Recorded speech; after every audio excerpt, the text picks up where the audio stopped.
Llegan impugnaciones en diversos cargos electivos al Tribunal de Justicia Electoral, que tiene 17 días para resolver. No hice fraude a Salvador Narrala, sencillamente no ganó. Le reto a rendir cuentas de su campaña. Ana Paola Hall. Coordinador de Libre no quiere dejar el poder. Pide a Redondo anular las elecciones desde la Comisión Permanente del Congreso Nacional. Libre debe aceptar su derrota e irse con dignidad. Están rebasando los límites de la comprensión, afirman analistas. Decisión de jueza federal de los Estados Unidos de anular temporalmente la terminación del TPS. Abre las esperanzas entre los tepecianos. En vigencia, nuevo incremento del 4% a la tarifa de energía impuesto por el actual gobierno. Un fuerte terremoto sacude a México, mientras Suiza reporta 40 muertes y cerca de 100 heridos en tragedia sucedida en un bar, y el FBI aborta un atentado terrorista. Este es su noticiero TN5 Estelar con Ulises Aguirre. Buenas noches, Honduras. Les saluda Ulises Aguirre. Mi compañera Cristina Rodríguez goza de unos cortos días de vacaciones. Bienvenidos a nuestra primera emisión del 2026 de Telenoticias, deseando los mejores deseos y las mejores expectativas para este 2026. Y también tenemos informaciones para este día. A continuación, estas son las noticias que hemos preparado para todos ustedes. La noticia del día es presentada por Claro. Honduras lo tiene claro, con la mejor red y la red más rápida de Honduras. Bueno, vamos a las noticias. En un plazo de 17 días y sin presupuesto, el Tribunal de Justicia Electoral deberá resolver las impugnaciones al recién concluido proceso electoral y buscar apoyo logístico de la sociedad civil, academia y la comunidad internacional para capacitar a las personas que harán el recuento de los votos. Esto lo han anunciado desde el interior del Tribunal de Justicia Electoral.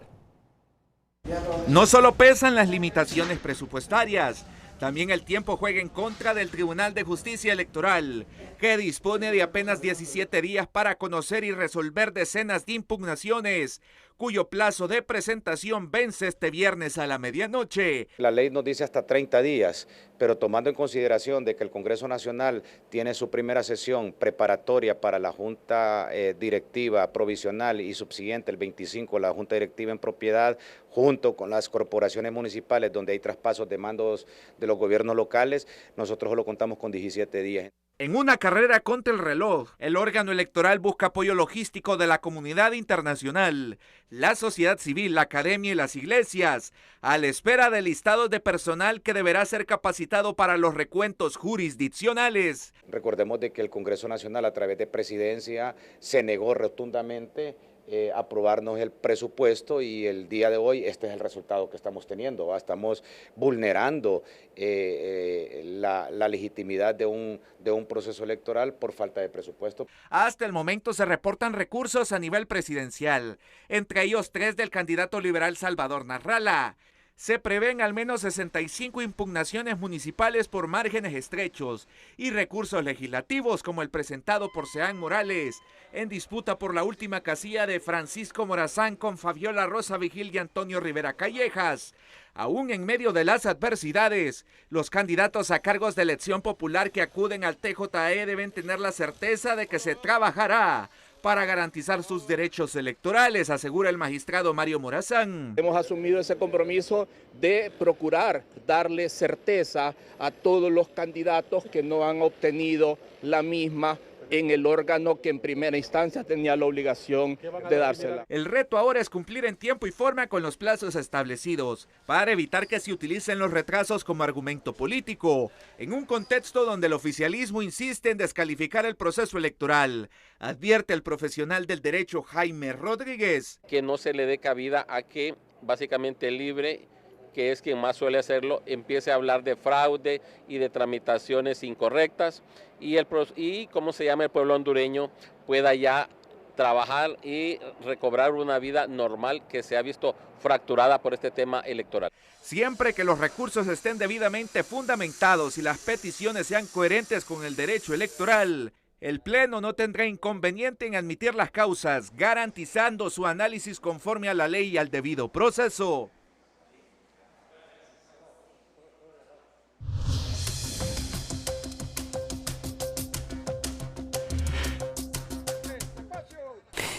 El alcalde del Distrito Central, Jorge Aldana, presentó ante el Tribunal de Justicia Electoral un recurso de apelación exigiendo que se cuenten 435 actas pendientes en la cerrada disputa con el nacionalista Juan Diego Zelaya. Aldana expresó que le queda un grado de confianza en la institucionalidad para que se haga justicia. Ahorita pues a esta hora vamos a realizar las capacitaciones del personal que se van a utilizar para los recuentos jurisdiccionales. Ahorita van un bloque de 50 personas, mañana otras 50 y total son 200 personas que vamos a tener ya listas para las capacitaciones. ¿En turnos?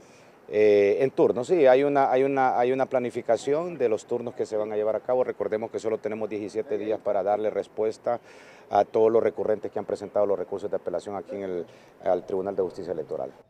Bueno, esta es una declaración de Mario Flores Urrutia, presidente del Tribunal de Justicia Electoral. Flores Urrutia explica que la mayoría de los recursos solicitan verificaciones de actas y recuentos jurisdiccionales y añade, y ahí miramos al alcalde Jorge Aldana, que llegó a presentar justamente un reclamo ante el Tribunal de Justicia Electoral.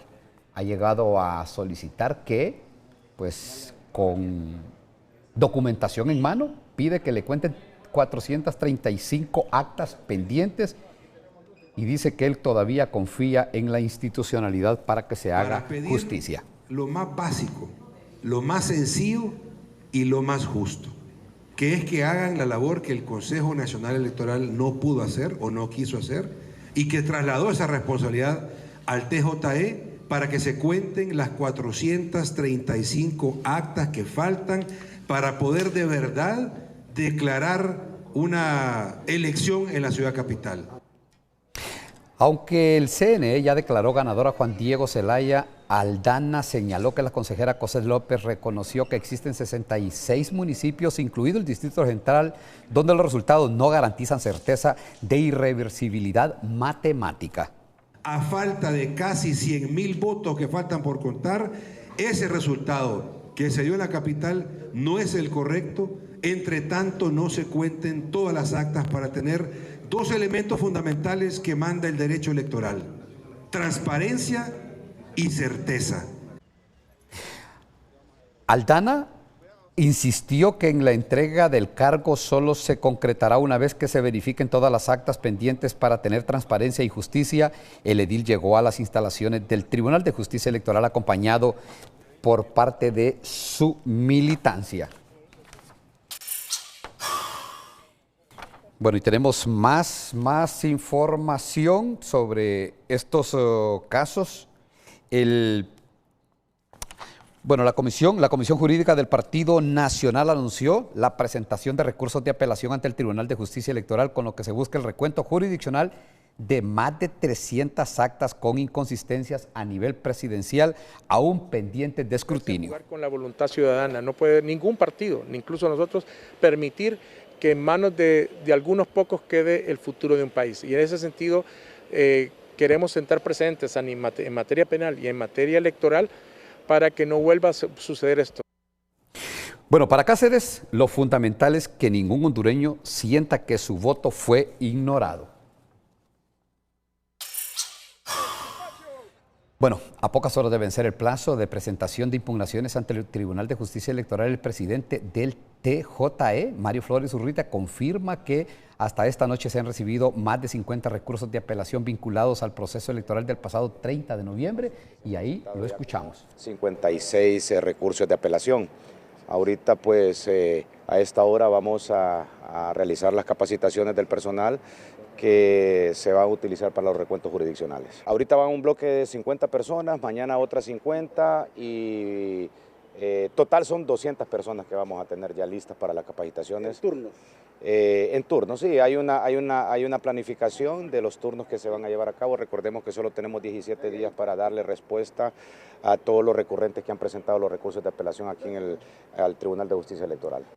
Bueno, por la importancia repetimos esta información. Flores Urruti explica que la mayoría de los recursos solicitan verificaciones de actas y recuentos jurisdiccionales. Añade que en las próximas horas se convocará nuevamente al pleno del tribunal para emitir sentencias respetando los plazos y procedimientos establecidos en la ley electoral. Bueno, el fiscal general del Ministerio Público se prepara para una nueva arremetida contra el proceso electoral que concluyó y contra las consejeras Cosette López y Ana Paola Hall.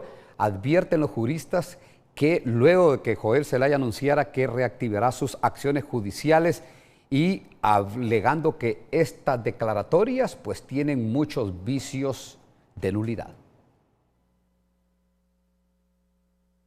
El fiscal general asegura en su cuenta ex que actuó con responsabilidad constitucional y absoluto respeto al orden democrático sin interrumpir el proceso de las elecciones generales, pero el mensaje completo deja una lectura distinta. No fue prudencia, fue una pausa para pulir procesos judiciales. Supongo yo que son contra Marlon Ochoa y todas las personas que obstaculizaron el desarrollo de los plenos en el seno del órgano electoral.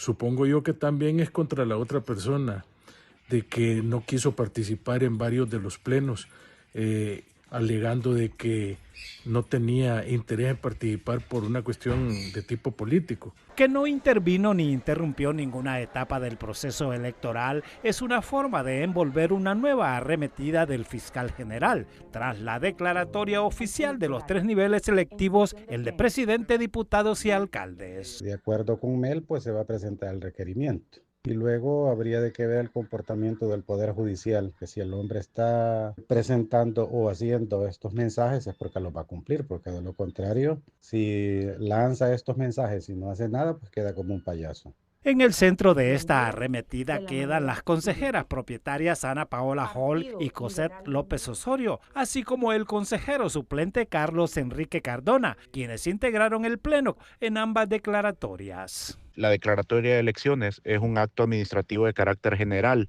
emitido por un órgano constitucional y en Honduras existe la separación de poderes. Eliminar o pretender decretar nulas las elecciones vía decreto Congreso Nacional podría considerarse un acto usurpatorio de funciones. La legalidad del proceso no fue cuestionada mientras producía resultados. La justicia aparece después cuando ya no puede cambiar nada.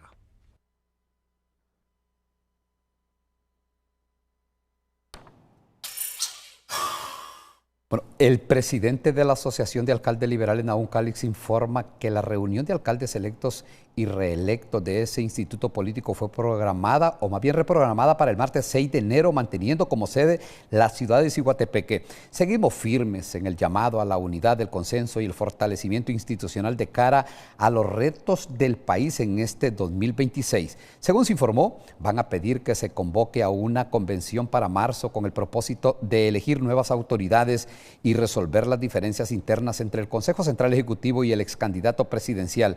De igual manera, en otra reunión fijada para el 7 de enero se invitará a la bancada liberal para tratar la posibilidad de que un diputado del Partido Liberal opte por la presidencia del Congreso Nacional. El presidente y actual coordinador de Libertad y Refundación, Manuel Zelaya Rosales, volvió a insistir en sus intentos por declarar nulo el proceso electoral del pasado 30 de noviembre al solicitarle al titular del Congreso Nacional sobre el poder de la Comisión Permanente para que anule lo que calificó como elecciones fraudulentas. ¿Qué poder tiene la Comisión Permanente para que tome las acciones que son necesarias para desentar este país, para crear un precedente? En respuesta a la petición, quien ocupa la presidencia del Congreso Nacional, Luis Redondo, se mostró cauto y aseguró que revisará la supuesta declaratoria, la cual, según dijo, será sometida a un análisis jurídico antes de adoptar cualquier decisión. Lo que dice la Constitución y el poder que tiene la Comisión Permanente y el Congreso Nacional está establecido en el artículo 15, numeral 7. Si esa supuesta declaratoria de elecciones tiene visos de nulidad, nosotros vamos a hacer la aplicación y vamos a llamar para que se haga la revisión en el Congreso Nacional. Estas declaraciones se producen en medio de una creciente presión política ejercida por el oficialismo para anular el proceso electoral del 30 de noviembre, un escenario que vuelve a tensar el ambiente institucional del país.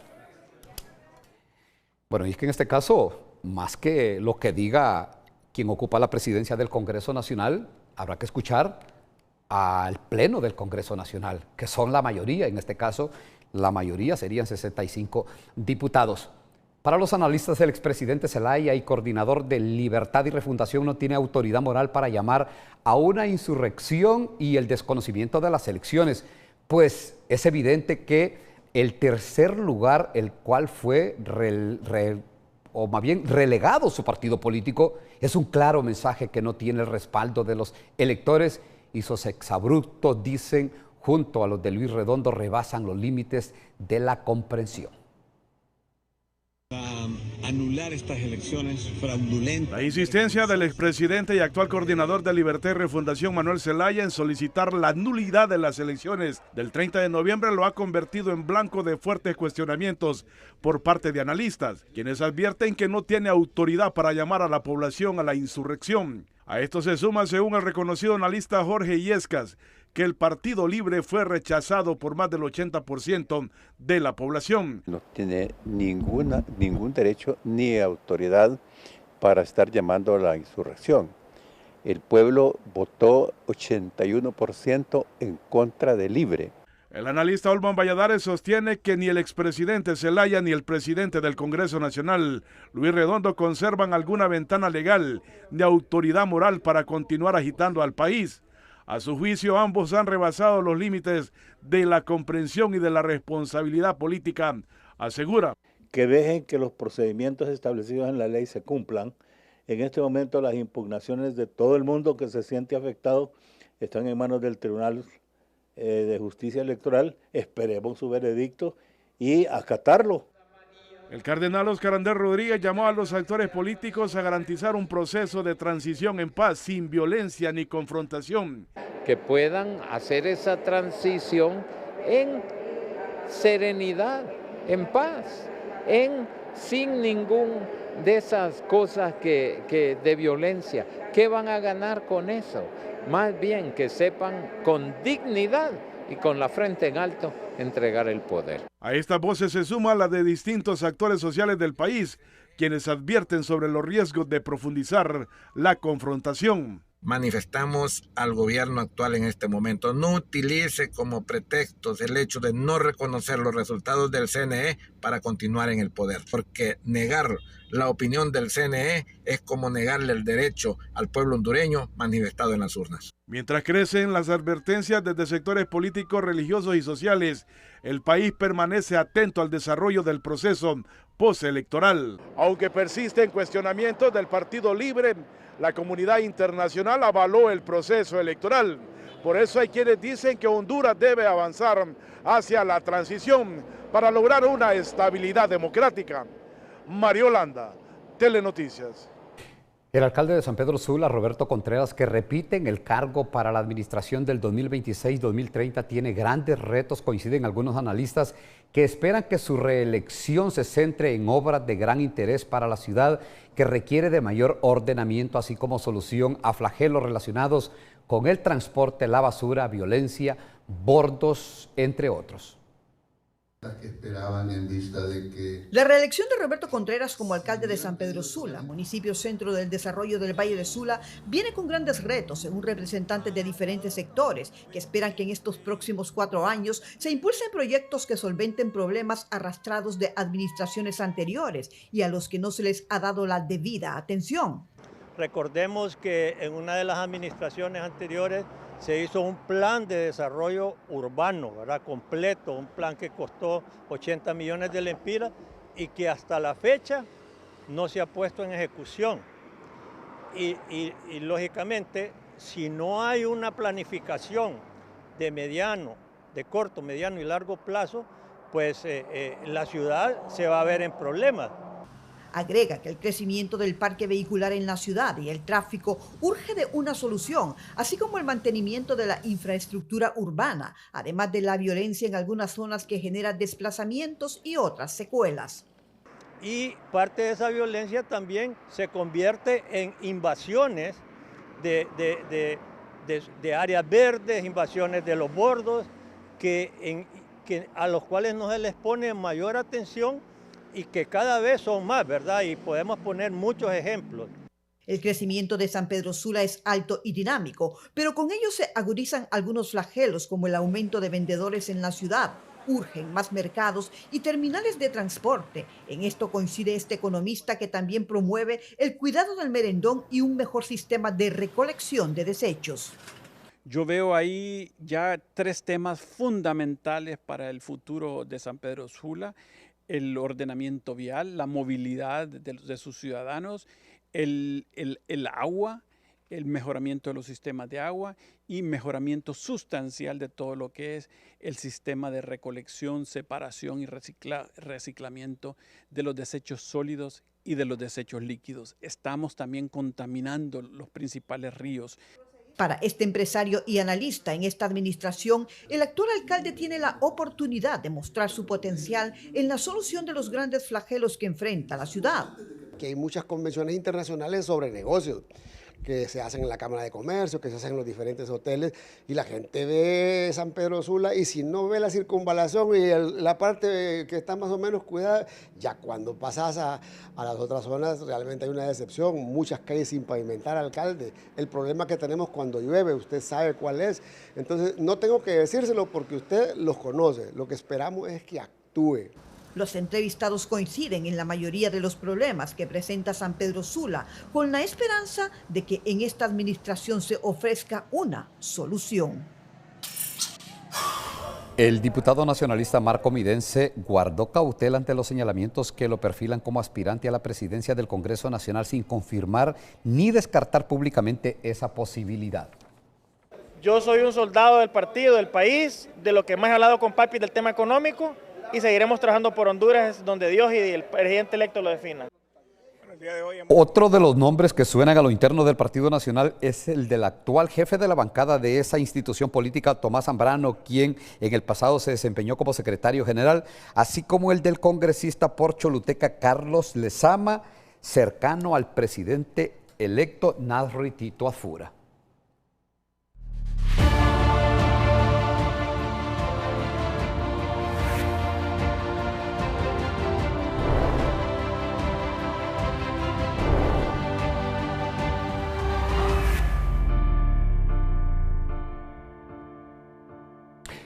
Al retomar nuestra entrega sobre algunos de los principales acontecimientos que marcaron el 2025, no podía faltar el rol de las Fuerzas Armadas, definido por nuestro reportero José Miguel Barahona Álvarez como un ciclo que quedará para el olvido. Las Fuerzas Armadas cerró un ciclo para el olvido de la mano del ahora ex jefe del Estado Mayor Conjunto Roosevelt Hernández, quien comenzó el 2025 de la peor manera, amenazando a periodistas y medios de comunicación para obligarlos a revelar sus fuentes de información. Una acción intimidatoria que se orquestó desde noviembre del 2024 ante el Ministerio Público, pero que explotó en enero del año anterior cuando varios profesionales de la comunicación destaparon que Hernández solicitó investigar a 12 medios y acusarlos por el delito de injuria con publicidad. Tantos sectores a nivel nacional como internacional condenaron la postura del jerarca militar, quien primero negó la embestida contra la prensa y luego confirmó que se vio obligado a querellar por sentirse calumniado, pero ante la presión manejó la posibilidad de retirar las demandas. Pero sin duda la peor cara de las Fuerzas Armadas quedó retratada en marzo durante las elecciones primarias. Los retrasos logísticos en el traslado de las maletas electorales bajo la complicidad de la entidad castrense y el partido de gobierno dejó a miles de hondureños sin ejercer su derecho al sufragio. No obstante, muchos se mantuvieron firmes en las juntas receptoras de votos hasta altas horas de la noche a la espera del arribo de las urnas.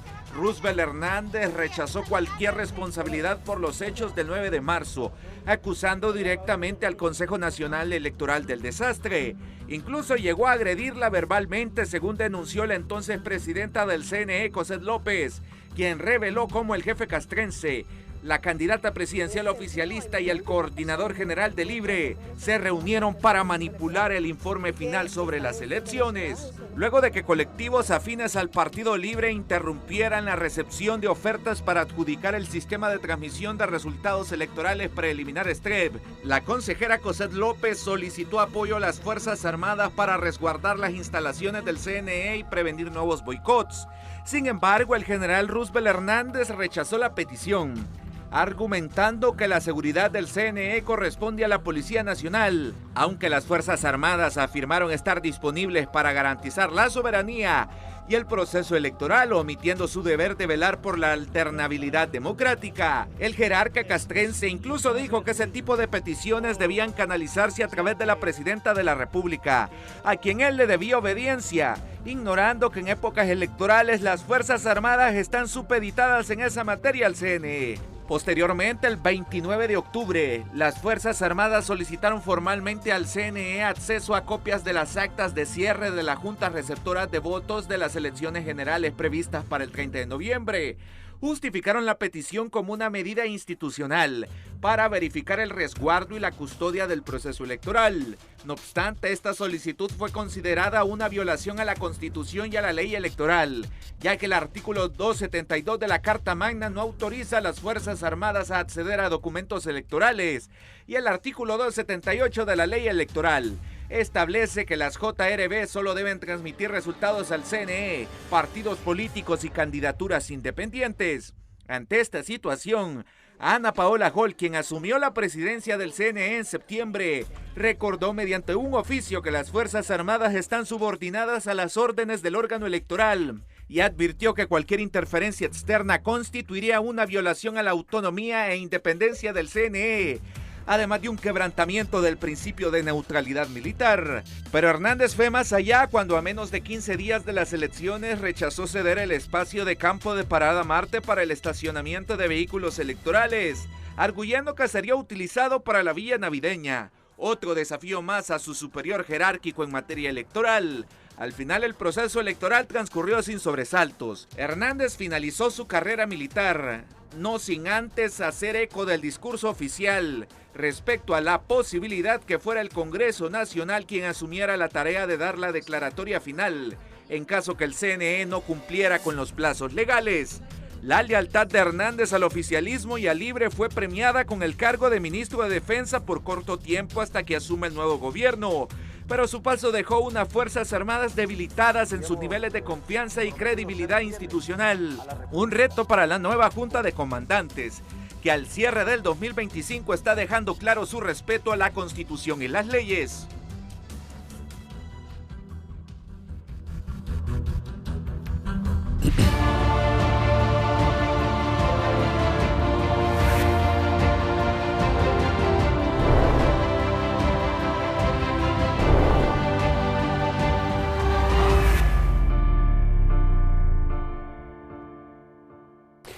Bueno, es para tomar nota esta pieza informativa de José Miguel Barahona Álvarez, sobre todo los que van a asumir el poder y a los militares que pues también van a estar en este cargo. ¿Quién es Roosevelt Hernández ahora? Pues un militar en condición de retiro que ya está como civil, es ministro de Defensa, pero el 27 de enero próximo se le termina este cargo. Así es que el poder se termina. Nosotros seguimos siendo periodistas a los que nos atacó groseramente. Pero así son las cosas y así es el poder.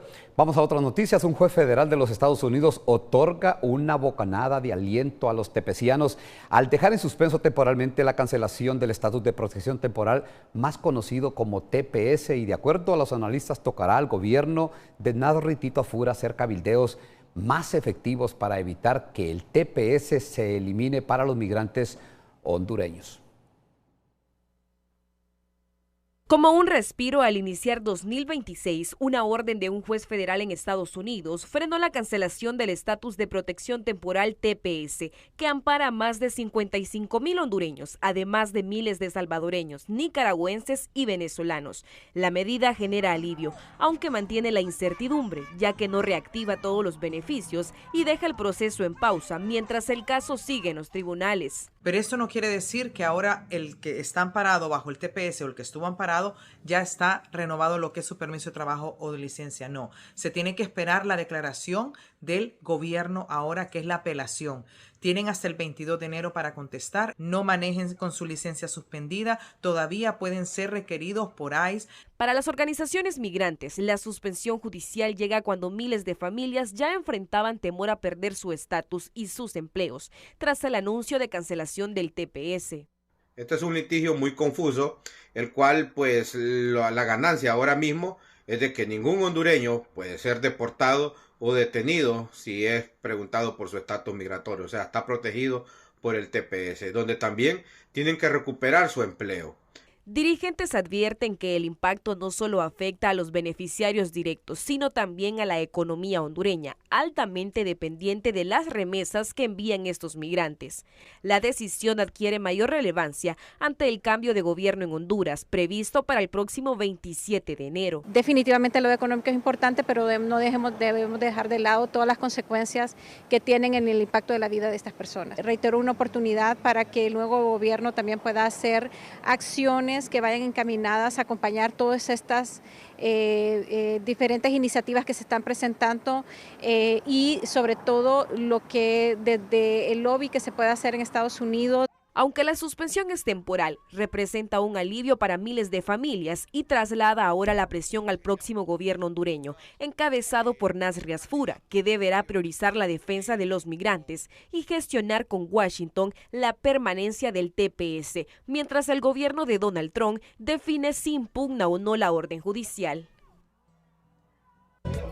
Los precios de algunos alimentos y servicios de primera necesidad continuaron incrementando durante el mes de diciembre, por lo que el Observatorio Económico de la Universidad Nacional Autónoma de Honduras proyecta que la inflación podría cerrar por encima de la meta del 5% que proyecta el Banco Central. Es muy probable que se siga mostrando o se siga generando una presión hacia los precios, por lo que se está estimando que para el cierre del 2025 la inflación ronde los 4.7, incluso hasta el 5.2% por encima del rango meta para el 2025, y que para el 2026 se estabilicen entre un 4 y un 5%. El costo de la canasta básica es lo que más impacta en la economía de los hogares, según el Observatorio en Seguridad Alimentaria, al indicar que entre enero y noviembre los 30 productos básicos subieron 1.481 lempiras para un costo total de la canasta básica alimenticia de 14.500 lempiras. Ahora vamos a la zona norte. A 3 días del incendio registrado en el mercado Medina de San Pedro Sula, comerciantes claman por ayuda y piden que se acelere el proceso de reinstalación, mientras las autoridades aseguran tener un plan para ubicarlos nuevamente. La incertidumbre y la angustia marcan el ambiente entre los comerciantes afectados por el reciente incendio en el mercado Medina en San Pedro Sula. A 3 días del siniestro, el inicio de 2026 ha sido amargo para más de 200 vendedores perjudicados. Queremos que los ayuden, que sea lo más pronto, a cooperar a hacer los puestos, ayudar lo más pronto. Paila, freezer, no tenemos nada. No tenemos dónde trabajar, ya viene el movimiento de las clases de nuestros niños, no tenemos dónde trabajar. Es incierto, nos dicen que nos van a mandar para otro lado. Nosotros no queremos que nos manden para otro lado. Nunca le he pedido nada a nadie, yo soy madre soltera, pero mis hijos nunca han tenido necesidad y de aquí yo los he mantenido. Entonces si me sacan de aquí, me llevan para otro lado, volver a empezar. La reubicación no es un plan a corto plazo y según miembros del sindicato no ha habido voluntad política para solventar el problema y crear un verdadero proyecto de mercado. Y si al haber una reubicación tendría que haber un proyecto de mercado, y lo cual no tenemos proyectos de mercado aquí en la zona norte, pero no ha habido voluntad de parte de los políticos, porque somos más de 11.500 vendedores que no cabemos ahí. El proyecto de mercado está estipulado para 2.500 vendedores. Además de las bajas ventas en la zona y ante la denuncia de la ausencia de las autoridades, este día se presentaron a realizar un informe técnico y cuantificar las pérdidas varias instituciones, entre ellas Copeco y la Secretaría de Desarrollo Social, Cedesol. El técnico que hoy se está haciendo, el informe para conocer y cuantificar pérdidas, para hacer la separación entre dueños de locales y dueños de negocios, que eso es muy diferente. Estos puestecitos eran alquilados también, entonces nosotros ya hoy estamos haciendo los levantamientos en conjunto con la gente de Cedesol y la gente del FIS. Mientras avanzan las evaluaciones de los daños, los comerciantes esperan una respuesta que incluya asistencia inmediata, pero también planes de recuperación a mediano plazo, pues aseguran que su futuro y la de sus hijos dependen de la recuperación de sus negocios. Kenia Chinchilla, Telenoticias. Durante 2025 la moneda hondureña se depreció en un lempira frente al dólar, según reporte del Banco Central de Honduras. Esta pérdida de valor del lempira golpea directamente el bolsillo de los hondureños al encarecer productos importados como medicamentos, combustibles, alimentos y los insumos que se necesitan para la producción nacional. Pudimos observar durante el año que hubo depreciaciones y apreciaciones de la moneda, estuvieron oscilando para finalmente cerrar con un lempira, que esto es casi el 4%. Esto, somos una economía que depende de productos importados, combustible, medicamentos, insumos para la producción, y esto encarece el costo de estos productos y esto se traslada al consumidor final. Al cierre del año, el tipo de cambio se ubicó en 26.38 lempiras por dólar en la compra, mientras que el precio de venta en el sistema financiero alcanzó los 26.50 lempiras, confirmando una presión cambiaria que sigue elevando los costos en la economía hondureña. Por cuarto año consecutivo, Honduras inicia un nuevo periodo fiscal sin la aprobación del presupuesto general de la República, denotando la incapacidad de la clase política para alcanzar consensos mínimos y planificar el rumbo del país, cuestionan economistas al indicar que es una señal de improvisación que frena el desarrollo y precariza los servicios públicos. El presupuesto de un país es el principal instrumento que tiene un gobierno para poder impulsar justamente esos cambios económicos. El hecho de no aprobarlo, el hecho de iniciar un año con un presupuesto igual al del año anterior, con ese nivel de desfase, pues básicamente es una señal de no planificación, de no generación de acuerdos mínimos, consensos mínimos. Puede haber disensos en muchos otros temas políticos, pero en el tema económico debería de existir consensos. Para que continúe operando el aparato estatal, se prorrogará el presupuesto aprobado para el 2025 por el orden de los 430.000 millones de lempiras, lo que permite ejecutar el gasto corriente, pero retrasa la inversión en nuevos proyectos de desarrollo, hundiendo al país en altos niveles de pobreza, desempleo e informalidad económica, cuestiona Matamoros.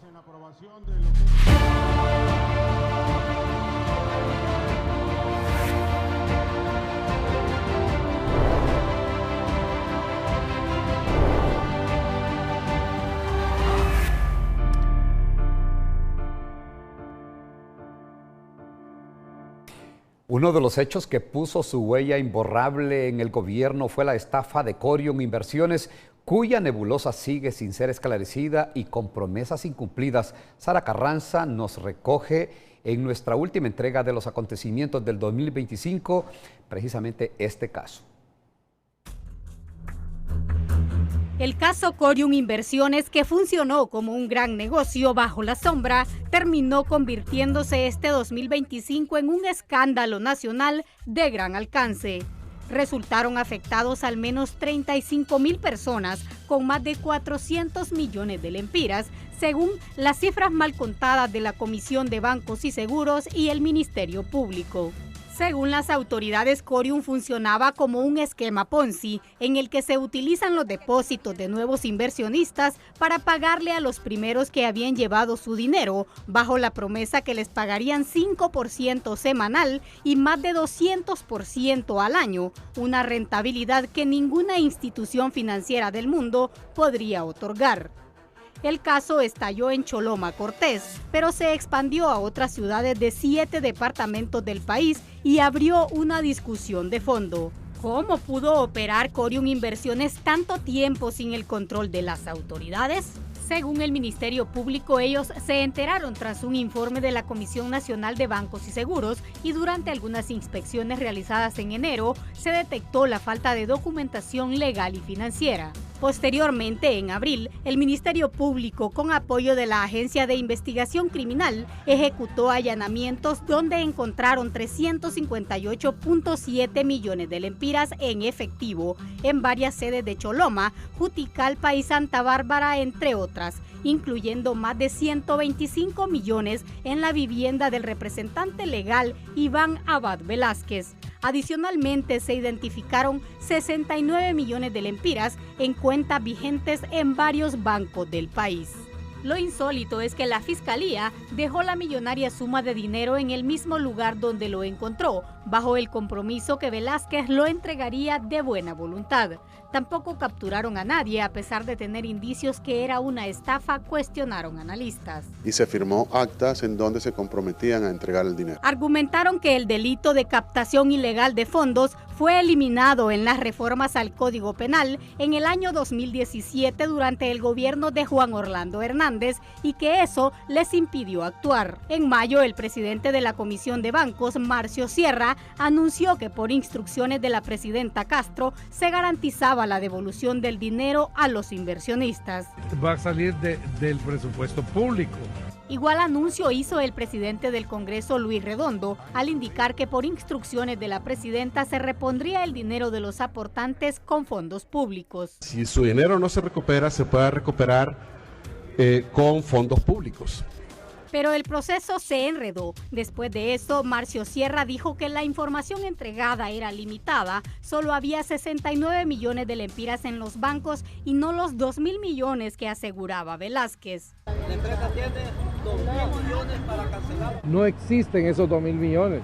Y en contradicción a lo que afirmaron Sierra y Redondo, el secretario de Finanzas, Cristian Duarte, aseguró que era ilegal que el gobierno pagara deudas de privados y que no había presupuesto ni ninguna otra forma de hacerlo. Con las leyes actuales nosotros no podemos hacer ese pago.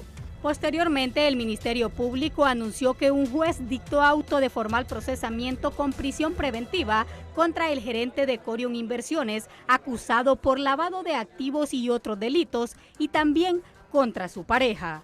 Afirmaron que Iván Velázquez era solo un comerciante que se promocionaba como un experto en inversiones, pero que atrás de él había una red criminal vinculada a graves delitos, pero no se dio a conocer más sobre ella. No podemos dar detalles por el momento. Los afectados por Corium Inversiones han protestado en Choloma, se tomaron las carreteras principales y paralizaron el paso a Puerto Cortés. También pernoctaron frente a Casa Presidencial y en el Congreso Nacional, donde se conformó una comisión con la promesa de darles una solución, pero al final sigue siendo la misma historia, mucha espera, promesas y ninguna respuesta concreta. Hoy el caso Corium deja dos heridas abiertas, familias que se quedaron sin su dinero y una institucionalidad golpeada por la desconfianza. La investigación sigue en los tribunales y en la calle la gente aún espera que le devuelvan su capital y que alguien responda por esta gran estafa. Sara Carranza, Telenoticias.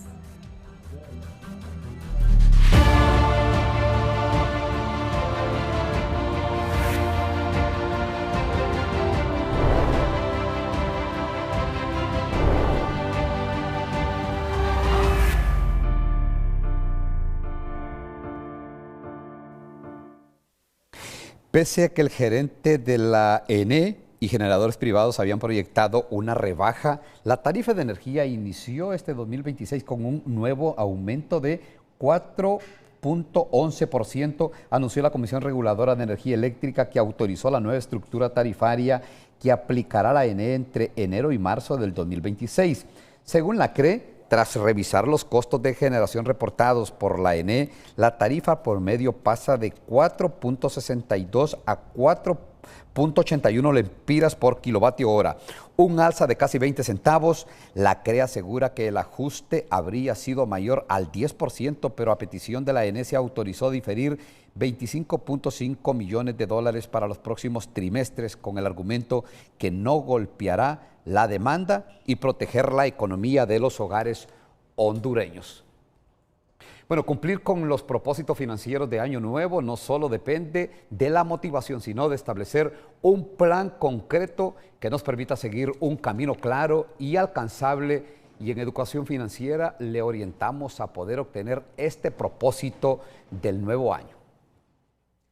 Educación Financiera es presentada por Banpaís. Esta vez tú podrás vivirlo desde el estadio. Cada compra con tus tarjetas Visa Banpaís te acerca a la Copa Mundial de la FIFA 2026. Lograr una adecuada proporción entre gastos e ingresos. La salud financiera empieza por mantener un buen equilibrio entre lo que ganamos y lo que gastamos. Hay que conocer con exactitud nuestros ingresos y diseñar un plan con gastos a corto y medio plazo. Tener ahorrado un fondo para imprevistos. Si se mantienen los gastos por debajo de los ingresos, será posible ahorrar. Nunca sabemos lo que va a deparar el futuro, por lo que se hace esencial destinar una pequeña parte de los ingresos por si hay que enfrentarse a alguna contingencia no deseada, que ojalá no ocurra nunca. Acostumbrar a preahorrar. Aunque sean solo unos lempiras, adoptar el hábito de guardar cada mes una parte de lo que ingresamos es esencial para conseguir tranquilidad en el día a día, seguridad e independencia económica, pase lo que pase, y cuanto antes se empiece más fácil resultará y mejores serán los resultados. El gobierno de la presidenta Castro se despide como arrancó su gestión, con un estado de excepción que anunció sería temporal y se ha vuelto permanente, pero con vicios ilegales porque la vigencia del mismo no ha sido ratificado por el Congreso Nacional como manda la misma Constitución de la República. Compañeros que me acompañan. Como regalo de Navidad y Año Nuevo, el Gabinete de Gobierno aprobó la 26ª prórroga del estado de excepción, extendiéndolo hasta el 26 de enero del 2026, es decir, hasta el último día de su administración. La medida vigente desde diciembre del 2022 continúa siendo cuestionada por su ilegalidad, al no haber sido ratificada por el Congreso Nacional como lo establece la Constitución. Según este jurista, esta última prórroga podría convertirse en la más peligrosa al aplicarse en un contexto postelectoral. ¿Qué significa esto? Que las mismas garantías están siendo suspendidas para evitar o para que el pueblo no pueda expresarse a través de grupos o en la calle o hacerse manifestar. El gobierno sostiene que la medida ha contribuido a reducir la violencia. Sin embargo, los datos oficiales dicen que este año cerrará con al menos 263 femicidios, una cifra que evidencia que la medida no logró traducirse en una política de seguridad efectiva.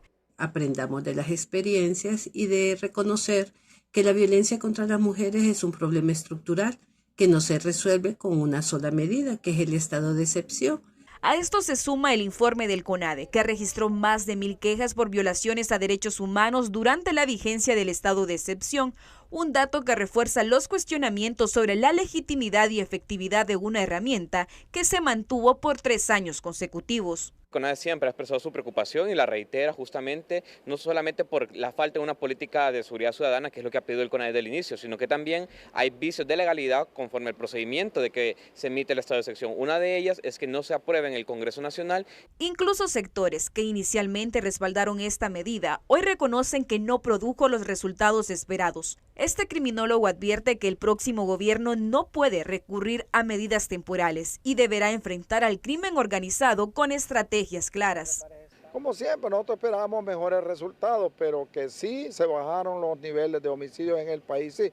Yo creo que el nuevo gobierno sí tiene un reto fuerte para luchar en contra de la delincuencia organizada, la delincuencia común y las estructuras criminales que sí le han causado mucho daño al país. Una herramienta cuestionada por ilegal no logró controlar la violencia, según los expertos, y evidencia que el reto en materia de seguridad sigue vigente, pero será el próximo gobierno quien deba enfrentarlos con estrategias que realmente funcionen. Carolina Martínez, Telenoticias. Los primeros 2 vuelos de deportados del 2026 procedentes de los Estados Unidos llegaron este viernes al aeropuerto Ramón Villeda Morales con al menos 200 compatriotas, algunos con varios años de residir en los Estados Unidos.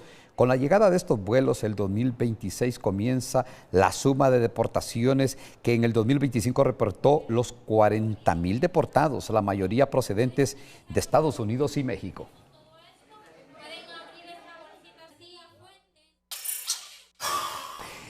El proceso judicial contra 2 magistrados del Tribunal de Justicia Electoral sigue sin resolverse luego que el Pleno de la Corte Suprema de Justicia no definiera la recusación presentada contra su presidenta Rebeca Raquel, quien se autonombró jueza natural para ese caso. Aunque la recusación fue emitida y el expediente remitido conforme a la ley, el Pleno no ratificó ni rechazó la separación ni nombró un nuevo juez natural antes del inicio del periodo de vacaciones del Poder Judicial. El caso involucra a los magistrados Miriam Barahona y Mario Flores Urrutia, acusados por el Ministerio Público de presunto prevaricato en una causa que mantiene presión sobre el sistema electoral tras la declaratoria oficial de las elecciones. El fiscal general ha reiterado que retomará la persecución penal por delitos electorales. El expediente permanece en suspenso y deberá ser retomado la próxima semana. La Policía Nacional de Honduras informó que ha iniciado el año 2026 con resultados contra el crimen al presentar cifras oficiales del llamado Plan Alcanzar, ejecutado en municipios de alta incidencia delictiva. Según el informe institucional, entre septiembre y diciembre del 2025 se incautaron 373 armas de fuego, casi 3.000 armas blancas, además de dinero y vehículos. Las autoridades reportan 1.786 capturas por delitos, 139 detenidos por extorsión y 916 vinculados al tráfico y microtráfico de drogas. También asegura haber desarticulado 71 bandas delictivas. La Policía Nacional sostiene que estos resultados debilitan estructuras criminales. Bueno, mientras la Policía Nacional presenta un balance favorable del 2025, analistas en derechos humanos y organizaciones de mujeres advierten que la realidad es distinta. Datos oficiales indican una reducción de homicidios pasando de 2.598 en el 2024 a 2.330 en el 2025. Sin embargo, diciembre derrumbó esa tendencia con 231 muertes, 36 más que en el mismo mes del año anterior, convirtiéndose en el mes más violento del cierre anual. A esto se suman masacres, repuntes diarios de hasta 17 homicidios y un registro constante de violencia documentada día a día a nivel nacional. Las organizaciones de mujeres alertan de que los femicidios no disminuyeron y que la tasa de homicidios sigue siendo alta pese al estado de excepción y a los discursos oficiales. Bajaron las cifras, dicen, pero no el miedo y la violencia. Cerró en el 2025 dejando más alertas que alivio. Bueno, una mujer de 60 años identificada como Soani Lisset Aguiluz Reyes murió tras ser arrollada por una rastra en el bulevar del este de San Pedro Sula. Según testigos, el accidente fue provocado por un rapidito que se detuvo bruscamente, ocasionando que el conductor de la rastra perdiera el control y se estrellara contra una parada de buses en la zona. Hasta el momento, las autoridades del CIAD no han determinado la responsabilidad de ambos conductores. Bueno, en las primeras horas del 2026 fueron encontrados los cadáveres de un hombre y una mujer atados de pies y manos y con signos de tortura en el baúl de una camioneta en la calle que conduce hacia la cuenca del río Cangrejal en la ciudad de La Ceiba. Últimas horas, exactamente en la noche de este pasado 31, pues al momento de realizar dicho reconocimiento de ambos cuerpos, personas en el lugar identificándolos mencionan con los nombres de Roger Amaya, de 25 años, del sexo masculino, y su pareja Gladys Cárcamo, de 33 años de edad, quienes se encontraban en el interior de un vehículo en la orilla de la carretera que conduce hacia la cuenca del río Cangrejal. Horas después fue encontrado el cadáver de un joven de 19 años de edad en el mismo lugar donde fue encontrada la pareja, en el interior de una camioneta. Las autoridades confirman que ambos hallazgos están relacionados. Joven de 19 años quien respondía en vida al nombre de José Alfredo Martínez, originario y residente en el barrio inglés de esta ciudad de La Ceiba. Este hecho ocurrió en horas de la noche de este pasado 31 de diciembre aproximadamente. Es lo más posible, por lo tanto se están realizando las diligencias competentes al caso y de que están ligados en cuanto a la muerte de la pareja que había fallecido en ese mismo lugar. Por lo tanto, la hipótesis menos descartable del caso podría tratarse de enemistades personales. El cuerpo del joven ya fue entregado a sus familiares para poderle dar cristiana sepultura en el cementerio de la localidad del día de mañana, sábado a las 9 de la mañana. En un hecho trágico, los esposos Alma y Admín Merlo y Óscar Julián Rodríguez, ambos maestros de profesión, perdieron la vida tras ser arrastrados por las aguas del río Choluteca en el sector del Sol Saliente. Luego de varias horas de búsqueda, miembros del cuerpo de bomberos lograron recuperar los cuerpos que posteriormente fueron trasladados hasta su casa de habitación, donde sus familiares y vecinos los esperaban con profundo dolor. Hacemos la búsqueda, que la corriente nos vaya llevando, pues, y en este caso pues se pudo encontrar después de 3 sumersiones que hicimos.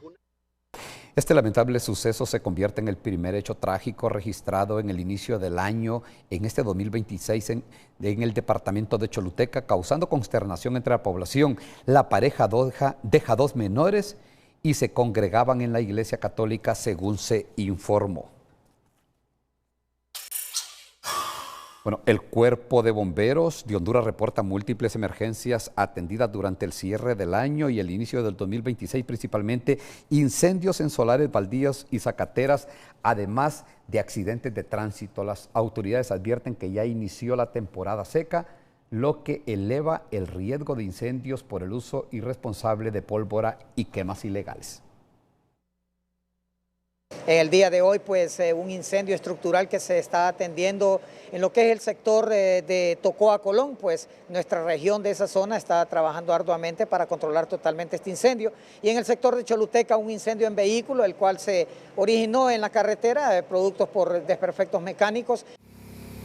El Cuerpo de Bomberos de Honduras asegura que mantiene alerta permanente en el Distrito Central y a nivel nacional. Dulces y vino San Carlos, una exquisitez para tu paladar en Comayagua. Nosotros somos Dulce y Vino San Carlos, 100% catracho, y pues estamos ubicados aquí en la Plaza Central León Alvarado, en un horario de 7 de la mañana a 10 de la noche.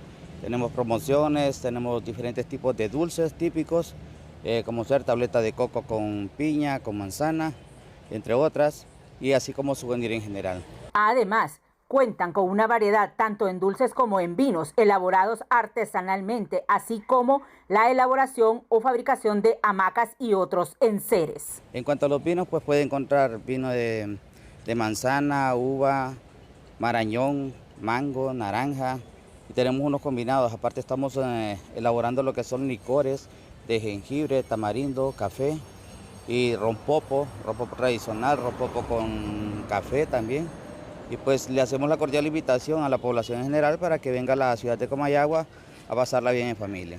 Recuerde, cuando vengas a Comayagua no deje de visitar Dulces y Vinos San Carlos, una exquisitez para tu paladar en la ciudad colonial. Para TN5 Estelar informó Sandra Pérez. Hasta aquí Telenoticias a todo. Gracias. Nuestros mejores deseos para este 2026, que traiga prosperidad para todos en el campo personal, profesional, empresarial. Bueno, a trabajar por Honduras. Éxitos. Buenas noches.